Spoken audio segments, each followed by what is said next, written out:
বিএনপির অধিকাংশ মাঠের রাজনৈতিক নেতা কর্মীরা যারা শেখ হাসিনার ফ্যাসিবাদের দ্বারা আক্রান্ত ছিল, যারা রক্ত দিয়েছিল, জীবন দিয়েছিল, 15 বছর পর্যন্ত যারা নিজেদের বাড়ি ঘরে থাকতে পারে নাই, সেই বিএনপির মাঠ পর্যায়ের নেতা কর্মীরা পর্যন্ত গণভোটের পক্ষে, হায়ের পক্ষে তারা।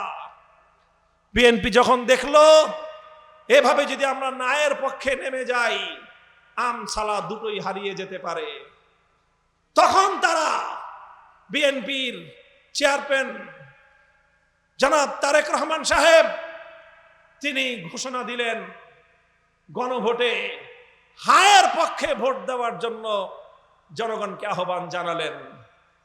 যেভাবেই হোক, যে কারণেই হোক, যে উদ্দেশ্যেই হোক, আমরা জনাব তারেক রহমানের গণভোটে হায়ের পক্ষে ভোট দেওয়ার এই আহ্বানকে ইতিবাচক হিসেবেই বিবেচনা করতে চাই।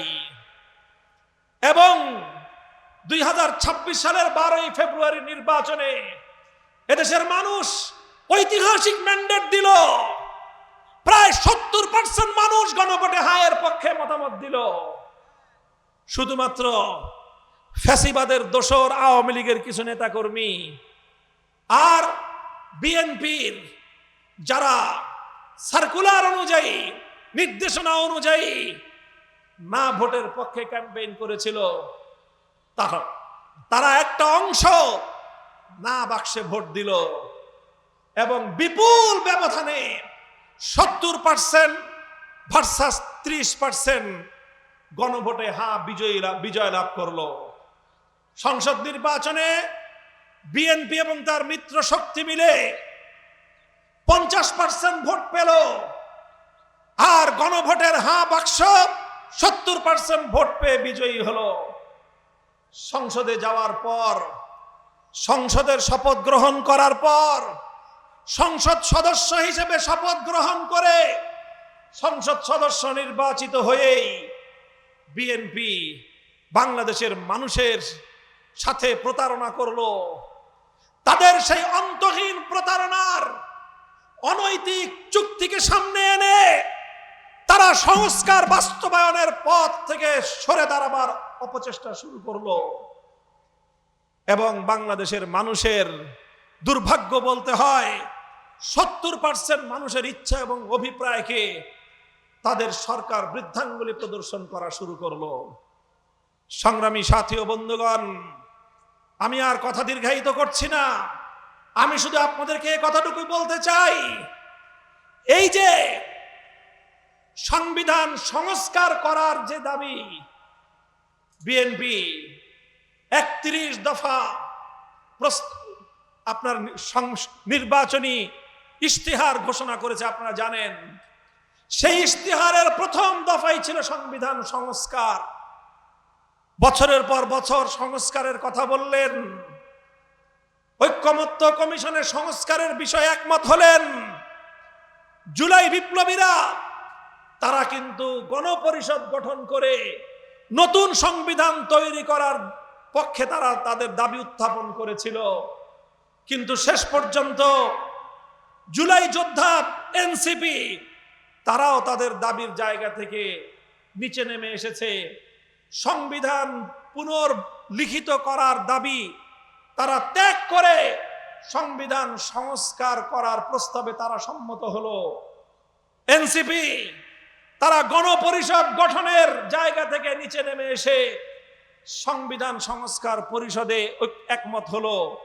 আমরা সকলকে বললাম যে মিনিমাম একটা জায়গায় একমত হই। বিএনপিও তখন তাদের সংবিধান সংশোধন করার প্রস্তাব থেকে উপরে উঠে সংবিধান সংস্কার করার জন্য সংস্কার পরিষদ গঠনের বিষয়ে একমত হলো। এইভাবে একমত হওয়ার সালিশ সম্পন্ন হয়ে গেল। সালিশে বিচার হলো, তালগাছ তোমার অর্ধেক আমাদের অর্ধেক। এটাই তো সালিশ হলো। আমরাও ছাড় দিলাম, তোমরাও ছাড় দিলা, তোমরাও বিচার মেনে নিলাম, আমরাও বিচার মেনে নিলাম। গণভোট হবে এবং সেইভাবে সংবিধান সংস্কার পরিষদ গঠন হবে। এটাই তো ছিল কথা। কিন্তু দুর্ভাগ্যজনকভাবে এটা বাংলাদেশের মানুষের জন্য দুর্ভাগ্যের বিষয়। শহীদ প্রেসিডেন্ট জিয়াউর রহমানের হাতে গড়া দল বাংলাদেশ জাতীয়তাবাদী দল বিএনপির জন্য লজ্জাজনক ইতিহাস। জাতীয় সংসদে দাঁড়িয়ে তাদের মুখপাত্র জনাব সালাউদ্দিন সাহেব বললেন, আমরা সেদিন সালিশ মেনে নিয়েছিলাম, আসলে আমাদের সালিশ আমরা মনে মনে মানি নাই, আমরা শুধু মেনেছিলাম যাতে কোনোভাবে ভোটটা দিয়ে ক্ষমতায় যেতে পারি। এই জন্য আমি জানি না কিভাবে জনাব তারেক রহমান সাহেবের পাশের চেয়ারে বসে এই ধরনের মুনাফিকির আত্মস্বীকৃতি ঘোষণা জাতীয় সংসদের মতো জায়গায় দাঁড়িয়ে বিএনপি দলীয় সাংসদ দিতে পারলেন। এটা শুনে লজ্জায় আমাদের মাথা হেট হয়ে আসে।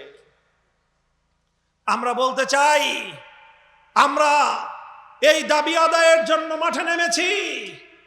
বাংলাদেশ খেলাফত মজলিসের নিজস্ব এবং দলীয় এজেন্ডা এটা। যদি আর কেউ না থাকে, সব দল যদি পিছপা হয়ে যায়, বাংলাদেশ খেলাফত মজলিস একা হলেও জনগণের গণভোটের রায় কার্যকর এই দাবি নিয়ে তারা জনগণের দুয়ারে দুয়ারে যাবে ইনশাআল্লাহ।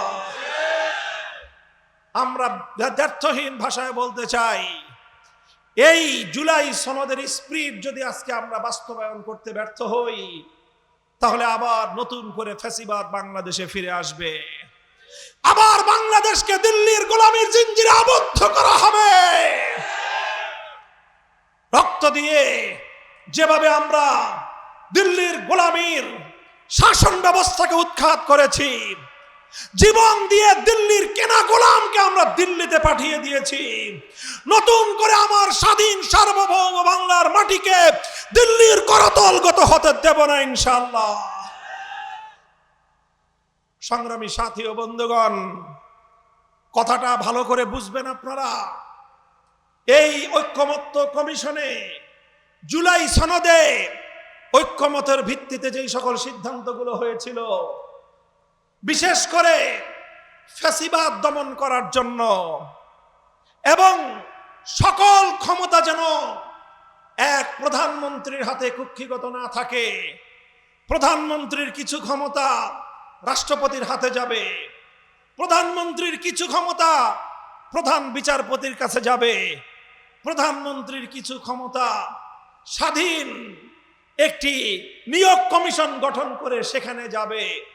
এইভাবে ক্ষমতার ভারসাম্য প্রতিষ্ঠার মধ্য দিয়ে প্রধানমন্ত্রী যেন দেশের নির্বাহী কার্যক্রমের দিকে মনোযোগী হতে পারেন, আর রাষ্ট্রের স্থায়ী যেই কাঠামো গঠন হয় সেটা যেন দলীয়করণ না হয়, রাষ্ট্রের পুলিশ যেন দলীয় বাহিনীতে পরিণত না হয়, পাবলিক সার্ভিসে যারা চাকরি করেন সেই প্রশাসনিক লোকেরা দলীয় ক্যাডার বাহিনীতে পরিণত না হয়। এটার জন্যই জুলাই সনদে গুরুত্বপূর্ণ ধারাগুলো সংযুক্ত করা হয়েছিল। আমি আজ বাংলাদেশের এই প্রাণকেন্দ্র এই পল্টন এলাকাবাসীর কাছে জিজ্ঞাসা করতে চাই, আপনারা কি বৈষম্যমূলক বাংলাদেশ দেখতে চান? আপনারা কি চান বাংলাদেশের মানুষ নিরপেক্ষ এবং স্বাধীন একটি নির্বাচন কমিশনের অধীনে তাদের ভোটাধিকার প্রয়োগ করুক? এটা কি আপনারা চান? আপনারা কি চান বাংলাদেশের বিচার ব্যবস্থা কোন দলীয় বাহিনীতে পরিণত না হোক? আপনারা যদি চান প্রধান বিচারপতি আগের মতো কোন দলের অন্ধ আনুগত্য না করুক, এটা কি চান? আপনারা যদি চান পুলিশ বাহিনী বিগত দিনের শেখ হাসিনার পুলিশ লীগে পরিণত না হোক, আপনারা যদি চান বাংলাদেশের প্রশাসনিক ক্যাডার, এই প্রশাসনিক কর্মকর্তারা তারা বিগত দিনে শেখ হাসিনার মতো পাঁচটা গোলাম না হোক, এটা যদি আপনারা চান, জুলাই সনদ বাস্তবায়নের লক্ষ্যে গণভোটের রায় কার্যকর করার দাবি আদায় করে ঘরে ফিরতে হবে আমাদেরকে। আমরা সরকারকে স্পষ্ট বার্তা দিতে চাই, অত্যন্ত নিয়মতান্ত্রিক উপায়ে আমাদের যৌক্তিক বক্তব্য নিয়ে আমরা বাংলাদেশের প্রতিটি জনপদে যাব ইনশাআল্লাহ। এদেশের মানুষকে বোঝাবো, বলবো যে তোমাদের গণভোটের রায় কিভাবে অপমান করা হয়েছে। তাদেরকে বলবো তোমাদের 70% মানুষের গণভোটের রায়কে বৃদ্ধাঙ্গুলি প্রদর্শন করছে তোমাদের সরকার। আমরা বলবো, আমরা যা বলবো প্রকাশ্যে বলবো। আমরা মনের মধ্যে প্রতারণা রেখে জনগণের সঙ্গে ধোঁকাবাজি করব না ইনশাআল্লাহ।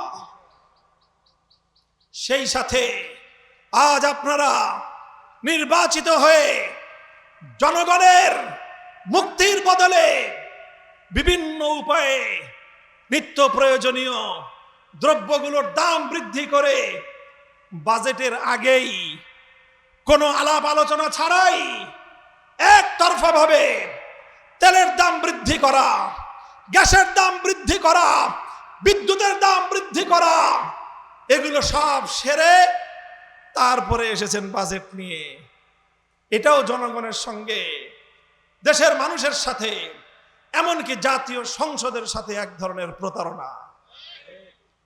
আমরা বিরোধী দলের জায়গা থেকে সরকারের কাছে স্পষ্ট আহ্বান জানাতে চাই, বিগত দিনের শেখ হাসিনা মার্কা উন্নয়নের গণতন্ত্রের সেই বুলি এদেশের মানুষকে আর নতুন করে শোনাবার চেষ্টা করবেন না। উন্নয়ন করা এটা হলো সরকারের রুটিন মাফিক কাজ। আর দেশের জনগণের সম্মান রক্ষা করা, দেশের মানুষের অধিকার তাদেরকে বুঝিয়ে দেওয়া, দেশের মানুষের শুধুমাত্র ফ্যামিলি কার্ড আর কৃষক কার্ডের মাধ্যমেই মানুষের প্রকৃত সম্মান এবং মর্যাদা পুনরুদ্ধার হবে না। সর্বপ্রথম বাংলাদেশের মানুষের কাছে তাদের ভোটাধিকারের হক, তাদের পাওনাটা তাদেরকে বুঝিয়ে দিতে হবে। এবং যেই বৈষম্যের দাবি নিয়ে, যেই বৈষম্য বিরোধী বাংলাদেশ গড়বার জন্য, ফ্যাসিবাদ বিরোধী বাংলাদেশ গড়বার অভিপ্রায় নিয়ে যে বিপ্লব হয়েছিল, ১.৫ সহস্রাধিক তাজা প্রাণ রক্ত দিয়েছিল, বিএনপির শত শত নেতা কর্মীরা জীবন দিয়েছে, সেই সকল বীর শহীদানদের আত্মার প্রতি যদি সম্মান প্রদর্শন করতে চান, তাহলে বৈষম্য বিলোপ করেন, ফ্যাসিবাদ ফিরে আসবার রাস্তা রুদ্ধ করেন। আজ আমরা বলছি এ কথাগুলো আপনাদের শুভাকাঙ্ক্ষী হিসেবে, সমালোচনা করছি। আমাদের সমালোচনাগুলো সইবার মতো আপনাদের ধৈর্য ধারণ করতে হবে। সরকারে বসেছেন, এত অধৈর্য হয়ে গেলে ক্ষমতার মসনদ সামাল দিতে পারবেন না। ক্ষমতার মসনদ সামাল দিতে হবে, বাংলাদেশের স্বাধীনতা রক্ষা করতে হবে, এদেশের মানুষকে তাদের উন্নয়নের অধিকার যেভাবে বুঝিয়ে দিতে হবে, এদেশের মানুষের কাছে তাদের সম্মান, মর্যাদা এবং আত্মমর্যাদার গৌরব তাদের কাছে ফিরিয়ে দিতে হবে। এটা যদি করতে না পারেন, তাহলে বড় বড় মেট্রো রেল করে আর বড় বড় পদ্মা ব্রিজ করে কিন্তু শেখ হাসিনা বাংলাদেশের মাটিতে টিকতে পারে না। শেখ হাসিনা মেট্রো রেল ধরে কান্নাকাটি করত, জনগণের লাশের প্রতি তার মায়া ছিল না। শেখ হাসিনা সে পদ্মা সেতু আর বিশাল বিশাল সড়কের জন্য কান্নাকাটি করত, এদেশের রক্ত ঝরা লাশগুলো দেখে তার হৃদয় কেঁদে উঠত না। সেখান থেকে শিক্ষা গ্রহণ করুন, ফ্যামিলি কার্ড, কৃষক কার্ড সহ জনগণের অর্থনৈতিক উন্নতির জন্য ইতিবাচক ভূমিকাগুলো পালন করে যান।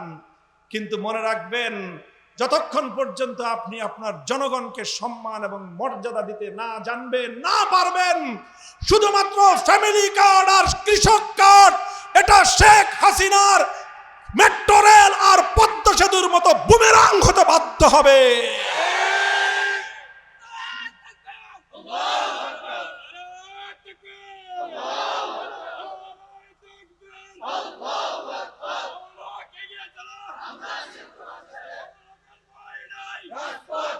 ইনশাআল্লাহ আজ পল্টন জোনের এই ঐতিহাসিক সমাবেশের মধ্য দিয়ে বাংলাদেশ খেলাফত মজলিস তার ঐতিহাসিক সোহরাওয়ার্দী উদ্যানে সমাবেশের মাধ্যমে ঘোষণাকৃত দেশব্যাপী নাগরিক সমাবেশ পালনের কর্মসূচির সূচনা করলো।